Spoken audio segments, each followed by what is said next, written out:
Au début, régnaient les ténèbres. Et soudain, le Big Bang a donné naissance à des éléments dont l'expansion est infinie, le temps, l'espace et la matière. Aujourd'hui, ils se sont développés plus qu'on ne peut l'imaginer, au-delà des limites de la planète où nous vivons, pour créer ce qu'on appelle l'univers. Imaginez un endroit où un satellite fait le tour de la Terre en 90 minutes. Où un touriste, en se réveillant, pourrait profiter de la vue qui s'offrirait à lui depuis sa chambre d'hôtel, située dans l'espace. Où un éclat de peinture devient une arme capable de percer la paroi d'un vaisseau spatial. Telle est la réalité de l'orbite terrestre, passerelle vers le système solaire et domaine des astronautes, des déchets spatiaux et des amateurs de sensations fortes. Nous vous emmenons jusqu'aux limites de l'espace terrestre.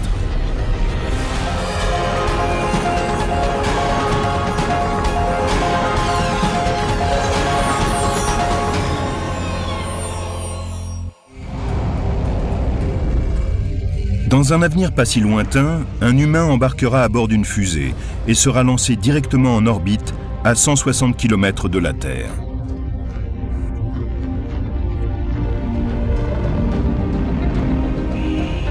Vêtu d'une combinaison spatiale de haute technologie, il regardera autour de lui à travers une visière recouverte de quartz et jouira d'une vision inégalable. C'est extraordinaire d'être en orbite terrestre basse. Vous regardez vers le haut et vous voyez le noir d'encre de l'espace extérieur. Les étoiles qui brillent même pendant la journée. Vous regardez vers le bas et vous voyez une lumière brumeuse, bleue, l'immense océan qui est juste sous vos pieds. Cet observateur est un scaphandrier de l'espace, un amateur de sensations fortes d'un nouveau type.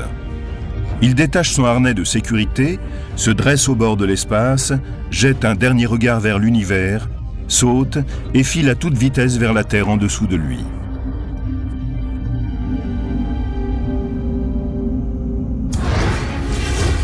Le saut dans l'espace est une des activités que l'on pourrait un jour pratiquer dans l'orbite terrestre, cette zone qui entoure la Terre et commence à 160 km au-dessus du niveau de la mer.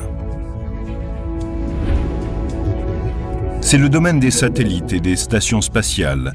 Et si les combinaisons orbitales le permettent, ce sera aussi celui d'un sport extrême, le saut dans l'espace.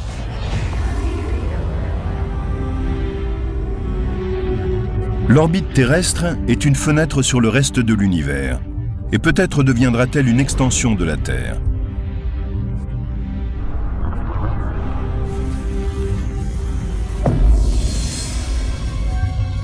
Mais l'environnement y est très différent de celui de notre planète. Il n'y a plus d'oxygène et l'atmosphère qui offre à la Terre un bouclier protecteur a disparu.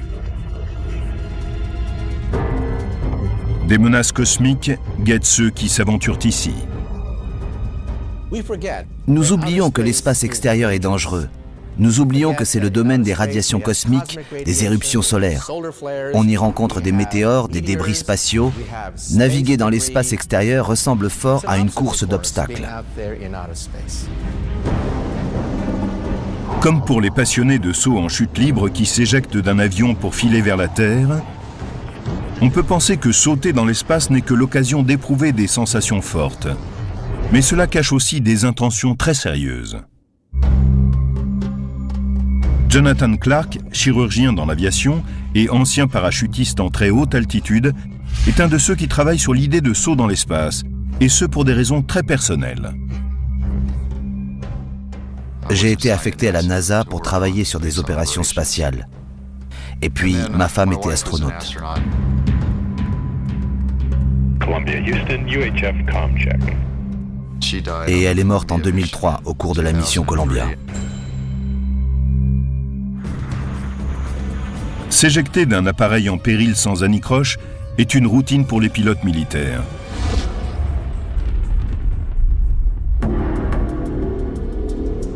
Mais pour les astronautes, en revanche, il n'existe pas de procédure qui leur permettrait de s'éjecter d'un vaisseau spatial en cas de catastrophe. Une fois sur 100 à peu près, il se produit un problème majeur lors du lancement de la fusée.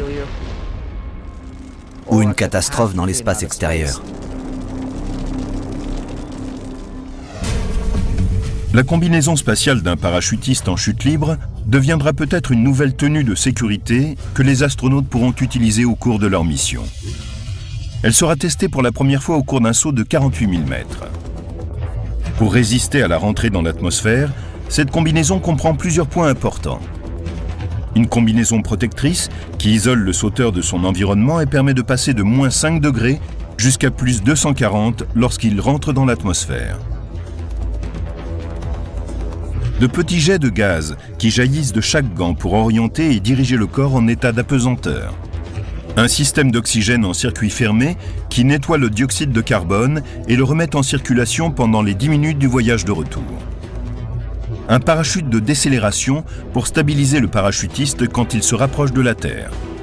Et enfin, un parachute traditionnel qui se déploie à 915 mètres pour sécuriser l'atterrissage. Ce sera une expérience spectaculaire. Au cours des 2 premières minutes du saut, le parachutiste atteindra des vitesses de 4000 km/h en chute libre. La résistance atmosphérique élèvera la température de la combinaison spatiale jusqu'à 245 degrés et ralentira la vitesse du parachutiste jusqu'à 195 km/h. Le parachute de décélération s'ouvrira au bout de 7 minutes et lui permettra de ralentir. Enfin, à une altitude de 900 mètres, un parachute conventionnel se déploiera et l'homme se posera sur le sol en toute sécurité. Ce sera comme au cinéma. Chris Gilliam est chef costumier à Hollywood. Il dirige la création au sein de la société Orbital Outfitters. Au sein de cette entreprise, il a conçu toute une série de combinaisons spatiales. Sa précision légendaire lui a valu une commande de la NASA pour concevoir une veste spatiale pour femmes. Quand vous regardez de près de vraies combinaisons, vous comprenez qu'il ne s'agit pas simplement d'une tenue blanche avec des accessoires en plastique et un casque en forme de bulle. Il faut penser une combinaison spatiale comme s'il s'agissait d'un vaisseau individuel. Pour mieux protéger le corps, les combinaisons spatiales sont conçues couche par couche. Imaginez le genre de vêtements dont vous auriez besoin pour d'abord traverser un désert aux conditions 2 fois pires que celles qui règnent dans le Sahara,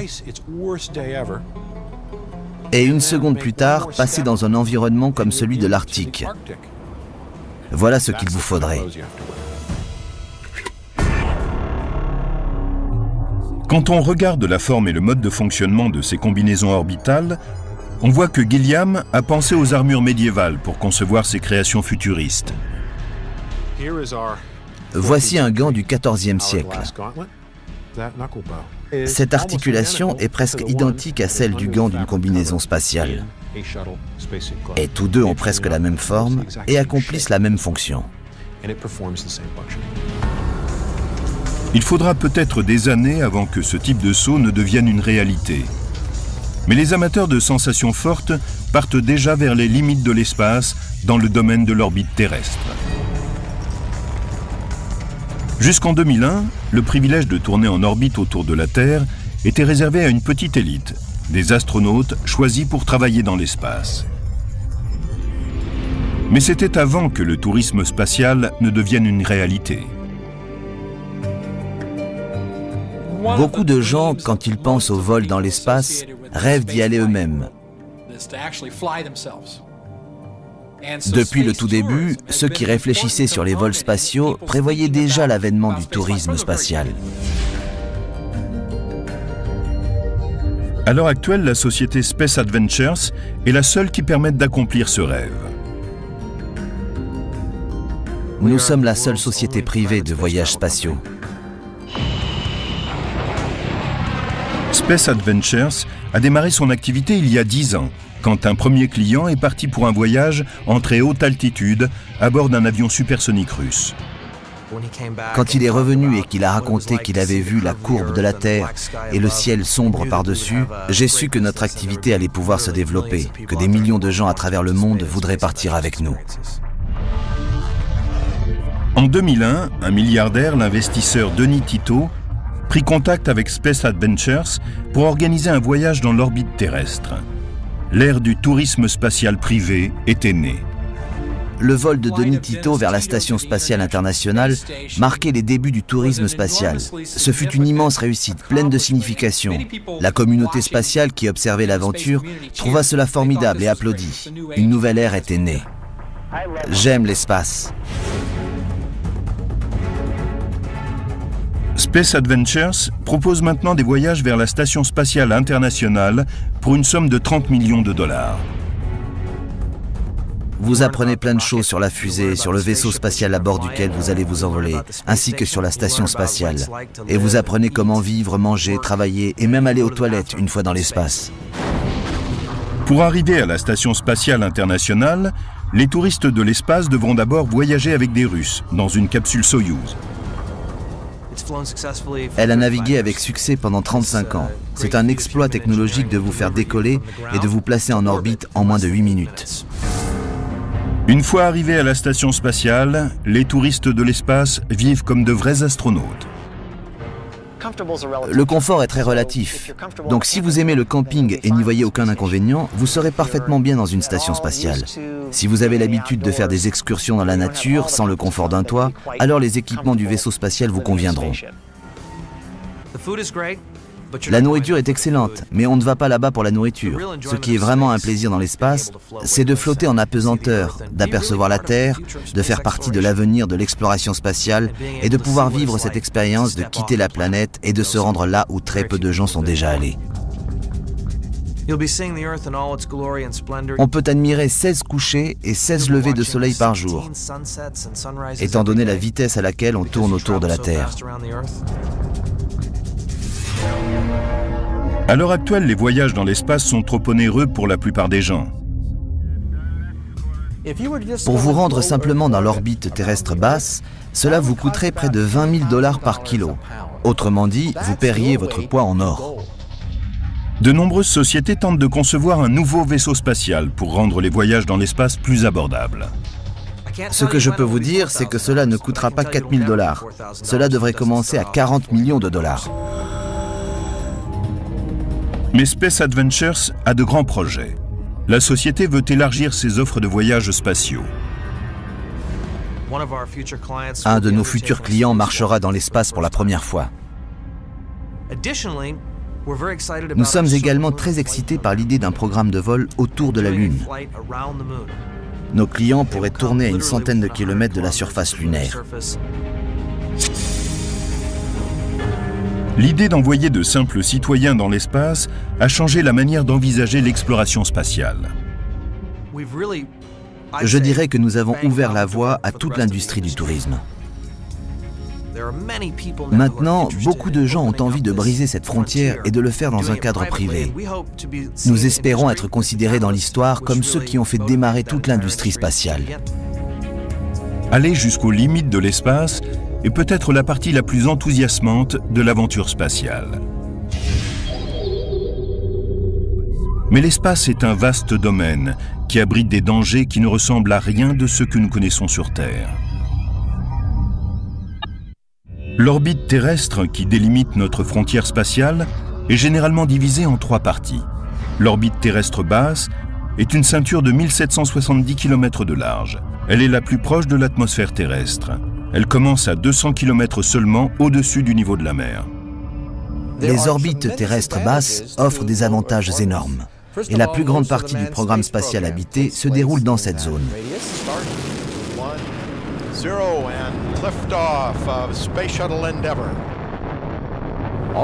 Les satellites espions, les satellites de communication, les satellites météo occupent également cette orbite terrestre basse.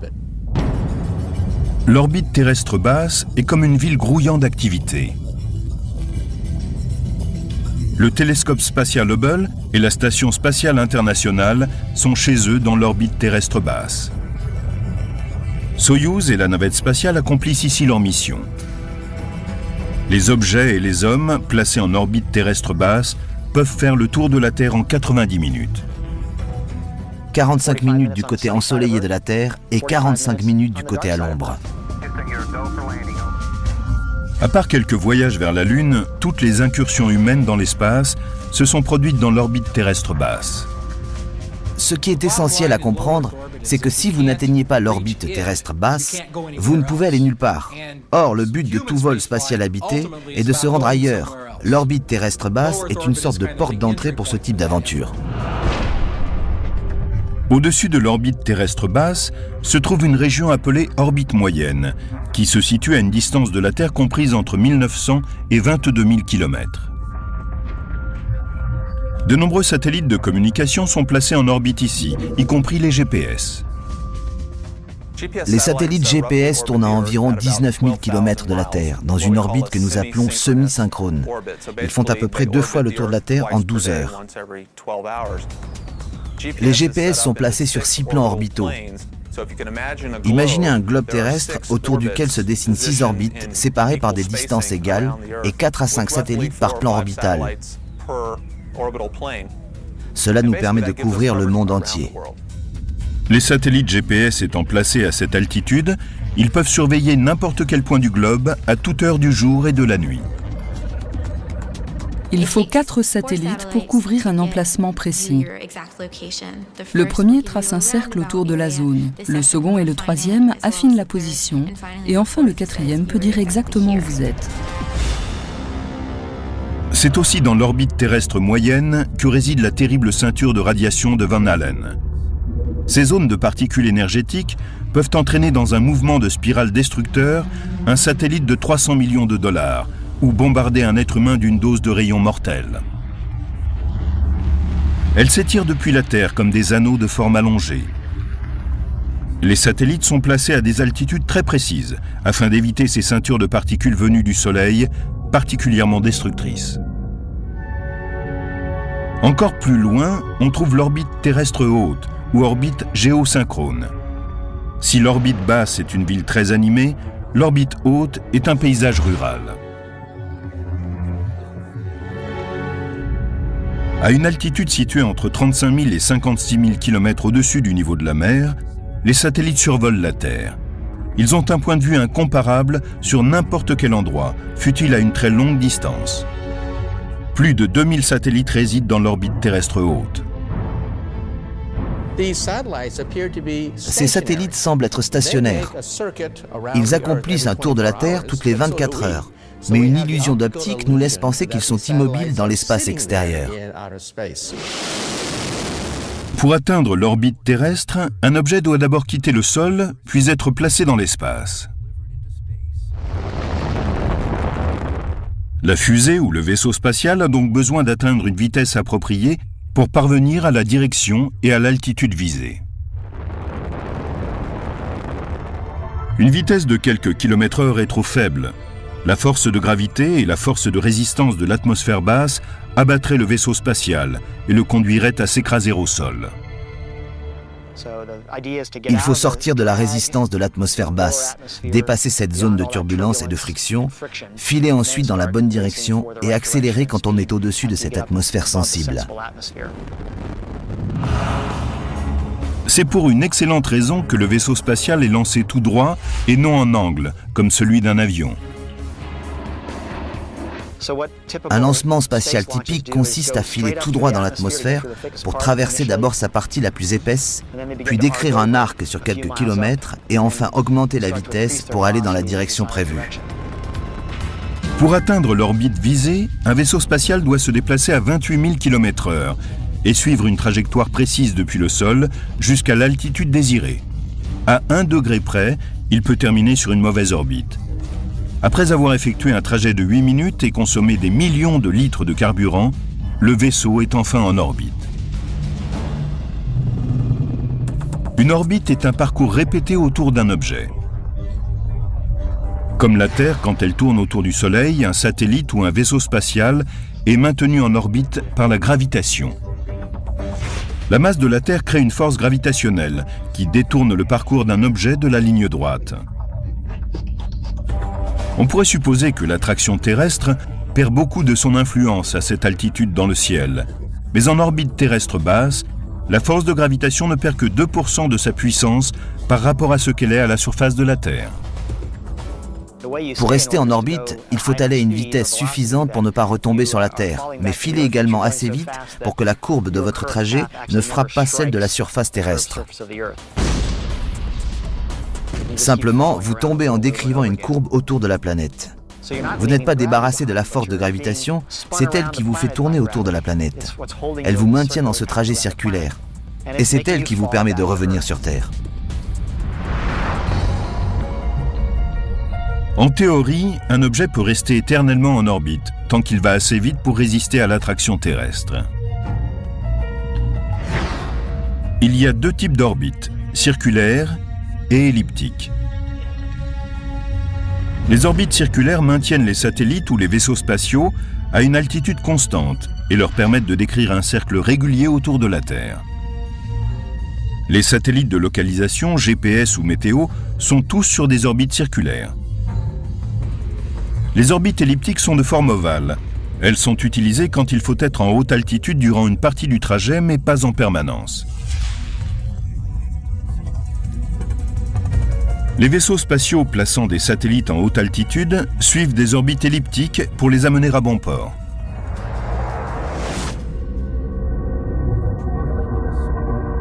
Que l'on suive un trajet circulaire ou elliptique, de nombreux dangers se présentent dans l'orbite terrestre. En octobre 2007, la marine américaine dut envoyer un missile de croisière pour abattre un satellite hors d'usage avant qu'il ne rentre dans l'atmosphère. Pourquoi? Parce que le satellite transportait à son bord un matériau dangereux. En s'écrasant au sol, il aurait pu empoisonner des milliers de gens.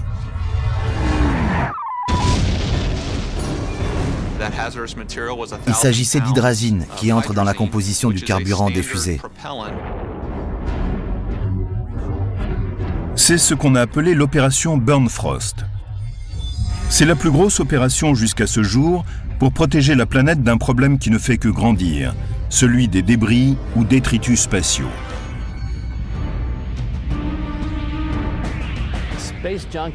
Les détritus spatiaux sont tout ce que l'homme a envoyé dans l'espace et qui ne fonctionne plus. Il y a là-haut des débris qui sont là depuis nos tout débuts dans l'espace.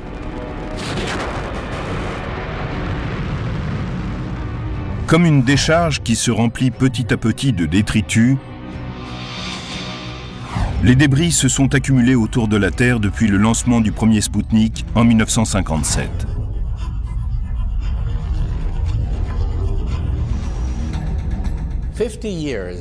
En 50 années de course spatiale, nous avons jonché le ciel de nos saletés.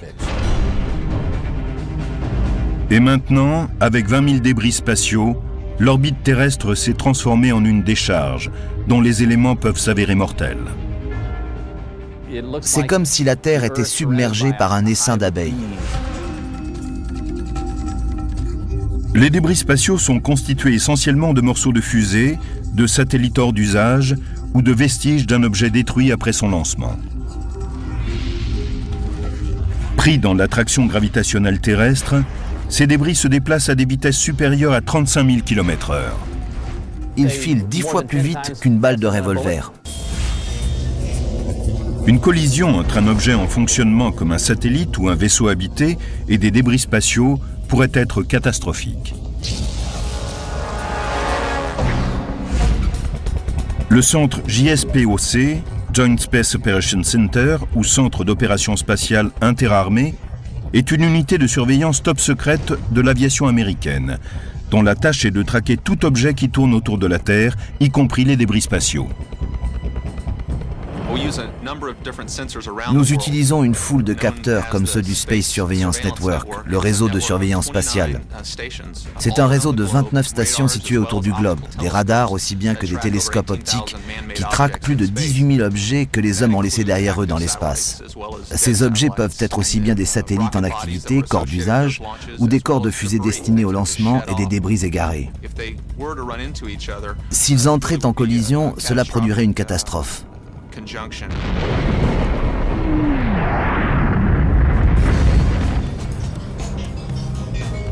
Pour être suivi par le JSPOC, le débris doit mesurer au moins 5 cm de large. Les objets plus petits ne peuvent pas être repérés. Au cours de la plupart des vols que j'ai effectués à bord d'une navette, nous avons vu apparaître de petits éclats dans les fenêtres de la taille d'une pointe de stylo. C'est dans l'orbite basse de la Terre que l'on rencontre le plus grand nombre de débris. En 2008, une collision intentionnelle entre deux satellites a soulevé l'indignation du monde entier. Et un nuage de débris a menacé l'orbite terrestre basse. Cela ne s'était jamais produit ainsi auparavant. L'orbite terrestre trace une nouvelle frontière pour le tourisme et l'exploration spatiale. Mais le danger guette. Les débris spatiaux sont là et menacent plus que jamais vaisseaux et satellites.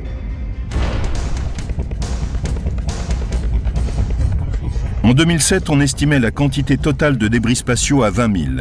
14 000 d'entre eux étaient repérables. Puis en 2008, le programme spatial chinois fit entrer 2 satellites en collision lors d'un test d'armement anti-satellite. La communauté spatiale internationale fut scandalisée. Le 10 janvier 2007, le nombre d'objets que nous traquions était inférieur à 14 000. 16 mois plus tard, ce nombre avait augmenté de 30% pour atteindre 18 000. Le problème des débris spatiaux continue à se développer.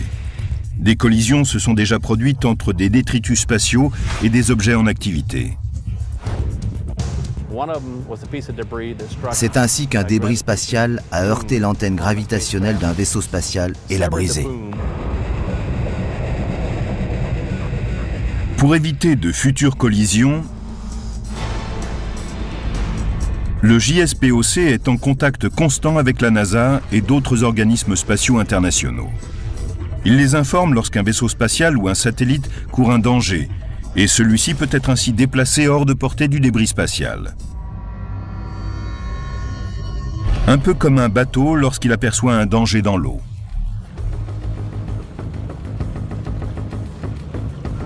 Quand on est sur l'eau, c'est ce qu'on ne peut pas voir qui provoque le plus de dégâts, comme lorsqu'on entre en collision avec un tronc d'arbre par exemple, ou quelque autre obstacle qui se trouverait sur la surface de l'eau. En orbite, nous avons le même problème. Nous ne pouvons pas pister tous les débris qui pourraient endommager ou détruire un vaisseau spatial. Nous comptons sur le fait qu'il y a peu de chances, statistiquement, de heurter un débris spatial. Mais un jour, les assurances ne seront plus d'accord avec nous.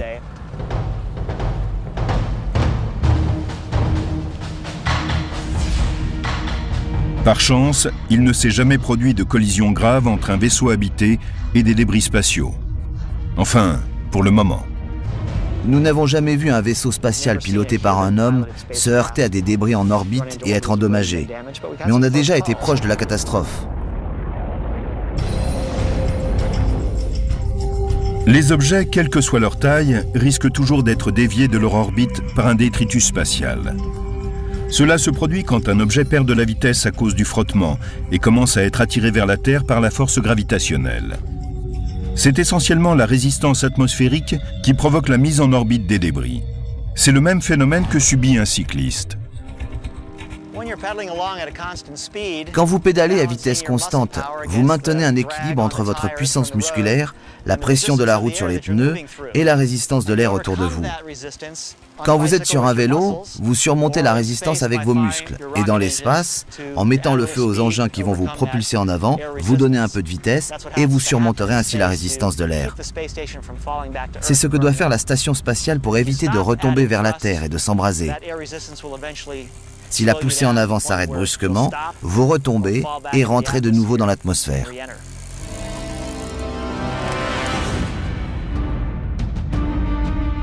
Certains morceaux survivent parfois à cette rentrée.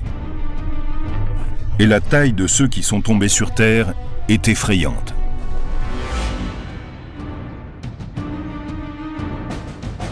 Au cours des 40 dernières années, 17 000 morceaux de débris spatiaux ont survécu à la rentrée dans l'atmosphère. En 1997, nous avons eu un container en acier inoxydable de 300 kg qui s'est posé à 45 mètres de la maison d'un fermier texan. Il n'en était pas particulièrement heureux.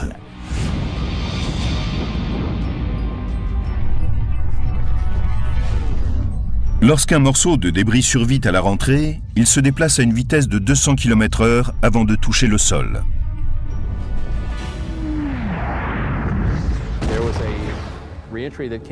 Un phénomène de ce type a eu lieu à Cape Town, en Afrique du Sud. C'était en pleine journée. Les gens travaillaient au champ, ils ont regardé vers le ciel et ils ont vu cet objet arriver vers eux.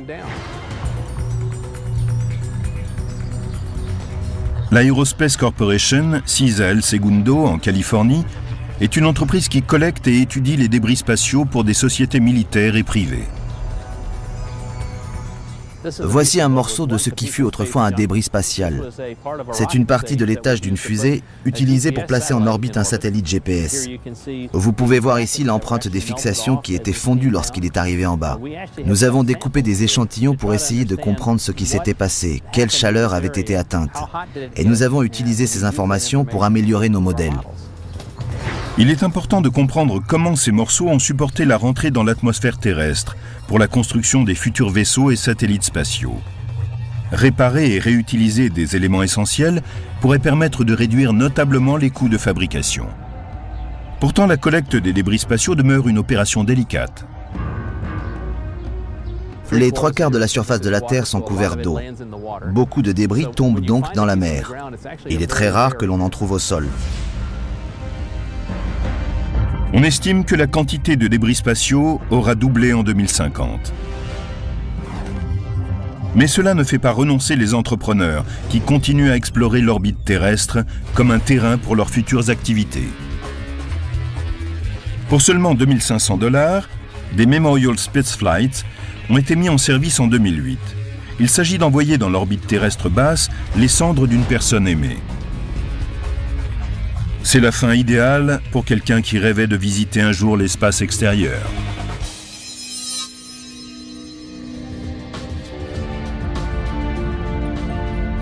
Ce n'est que l'une des nombreuses idées que les entrepreneurs développent pour utiliser l'orbite terrestre.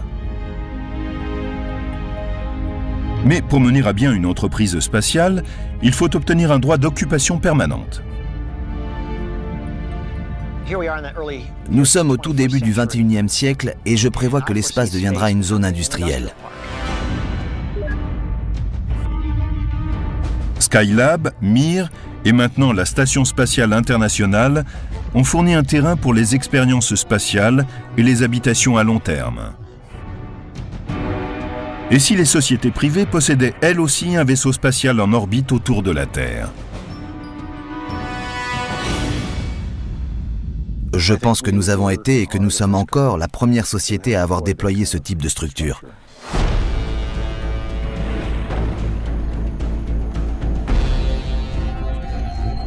À Las Vegas, Robert Bigelow et son équipe de Bigelow Aerospace créent une nouvelle génération de vaisseaux spatiaux sur un site hautement sécurisé.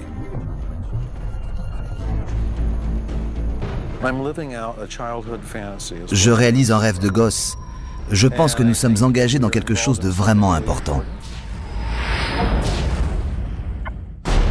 L'industrie privée explore aussi les opportunités qu'offrent les limites de notre espace. Bigelow Aerospace développe des modules gonflables, appelés Genesis, destinés à être placés en orbite. Leur technologie s'inspire de celle de la NASA. Je suis tombé sur un article qui parlait d'une technologie sur laquelle travaillait la NASA. Et j'ai pensé, oh mon Dieu, c'est génial. La NASA a développé un module d'habitat gonflable appelé Transab qui devait être relié à la station spatiale pour fournir plus d'espace vital. Mais ils n'ont jamais eu les moyens de réaliser ce projet. En fait, après un certain nombre d'années, nous avons acquis auprès de la NASA la licence de ces brevets. Le concept est ingénieux. Les vaisseaux spatiaux Bigelow sont des modules gonflables qui restent pliés dans le nez d'une fusée non habitée au cours de son lancement. Ils triplent ensuite de volume pour atteindre leur taille maximum une fois qu'ils sont placés en orbite. Dans une fusée porteuse, vous avez énormément de place. Comme dans cette bouteille, par exemple. Si vous lancez quelque chose qui peut ensuite tripler de volume, vous pouvez emporter beaucoup de choses. Nous utilisons du gaz comprimé pour lui donner sa taille finale. Le vaisseau gonflable peut être adapté à tout ce dont peut avoir besoin le client. Laboratoire de recherche, atelier de fabrication, espace hôtelier, toutes les activités qui peuvent se loger dans l'orbite terrestre. Nous pouvons accueillir toute une variété de clients et ils ne devront payer que pour la durée précise qui les intéresse. Le vaisseau spatial est composé de matériaux très durables mais flexibles, appelés Soft Good Systems. Vous roulez sans arrêt sur ce type de matériaux. Vous utilisez par exemple des pneus qui sont des systèmes gonflables solides et très fiables. Bigelow n'a aucune inquiétude quant à la fiabilité de ce système de lancement. Les 18 fusées de lancement Dniepr qu'il utilise sont celles auxquelles les Russes se fient pour leurs chargements les plus précieux. À l'heure actuelle, ils ont environ 1100 de ces fusées, dotées de missiles nucléaires. Ce n'est pas la fusée qui pourrait être pour nous source d'échecs. Une fois en orbite, les équipements sont alimentés par 4 panneaux solaires, tout comme la Station spatiale internationale. Le vaisseau spatial Genesis est une nouvelle génération de stations spatiales, et cela pourrait être une nette amélioration pour l'appareil conçu par les organismes officiels.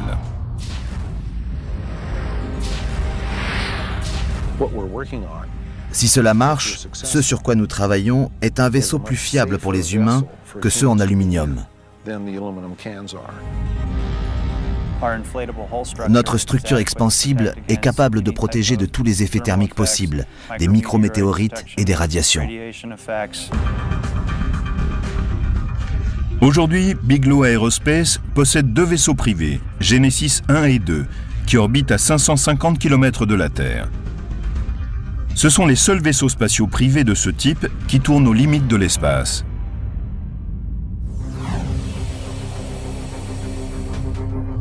Lancer un vaisseau spatial en orbite autour de la Terre est un premier défi. Choisir l'inclinaison nécessaire à sa mise en orbite en est un autre. L'orientation d'une orbite est simplement la mesure en degrés de l'inclinaison par rapport à une ligne qui passe par l'équateur. Vous pouvez avoir de 0 degré d'inclinaison jusqu'à 90 degrés. Une inclinaison de 0 degré signifie qu'il n'y a aucun angle à partir de l'équateur. C'est ce qu'on appelle une orbite équatoriale.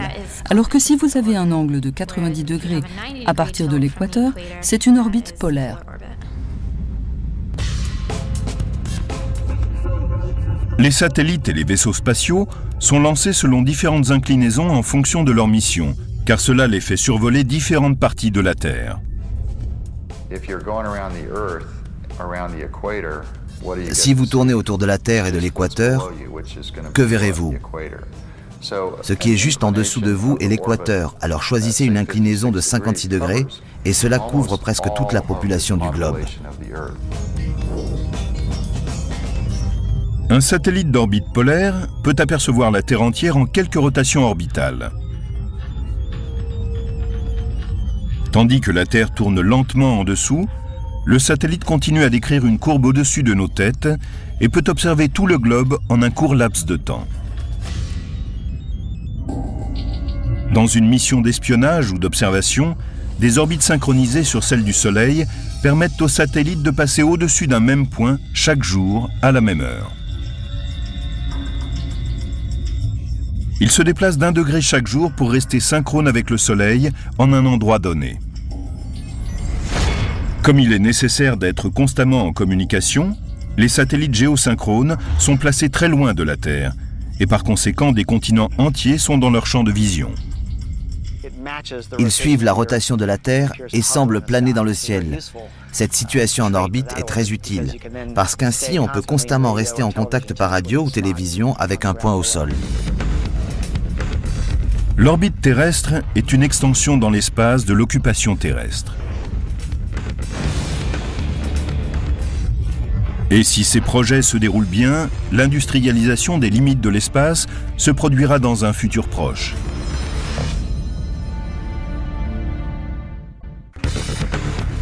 Il y a 40 ans seulement, John Glenn commençait son tour de la Terre en orbite.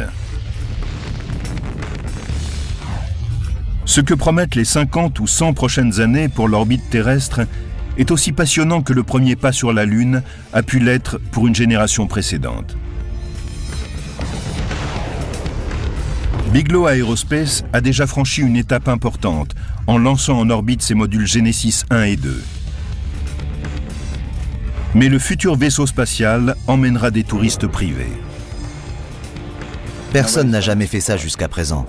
Certes, des hommes sont allés dans l'espace, mais nous essayons que cela soit possible pour tout un chacun. Voici Sundancer, un espace habitable de 300 mètres cubes qui pourra accueillir 3 vies humaines sans limite de durée. Nous devons ajouter un certain nombre d'équipements pour maintenir la vie de 3 personnes dans un environnement viable. Il s'agit de la concentration d'air et du système fournisseur d'oxygène qui doit recycler le CO2 à travers un contrôle rigoureux de la chaleur et de l'humidité. Le vaisseau Sundancer offre plus d'espace que celui dont dispose la Station spatiale internationale. Plusieurs modules pourront être reliés ensemble, comme un jeu de construction pour enfants, pour former des installations plus importantes. La forme choisie dépendra de la fonction et de la mission du vaisseau. Mais comme les pionniers partaient sur les océans à la recherche de nouvelles terres, il s'agit ici de partir pour un territoire inconnu.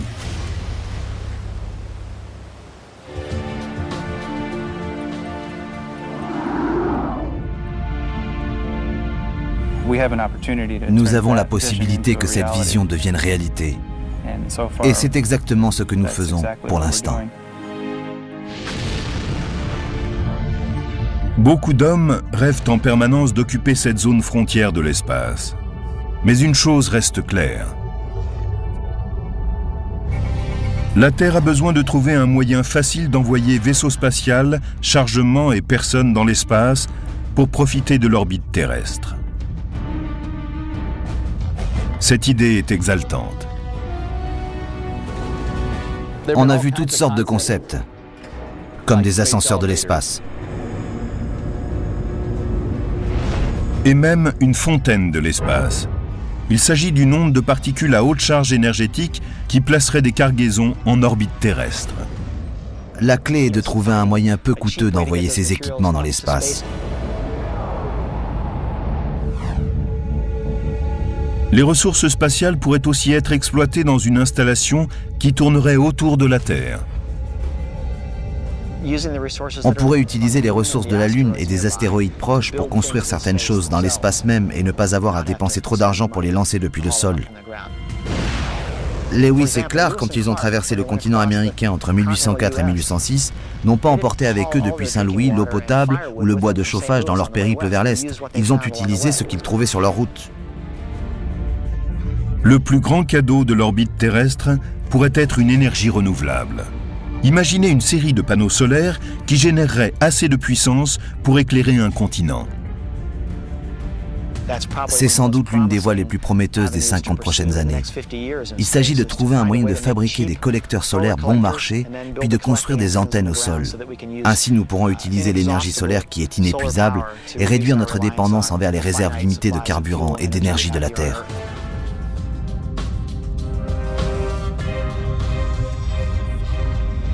Une chose est certaine, le bord de l'espace est la porte d'entrée vers de futures explorations, une halte vers d'autres destinations dans l'univers.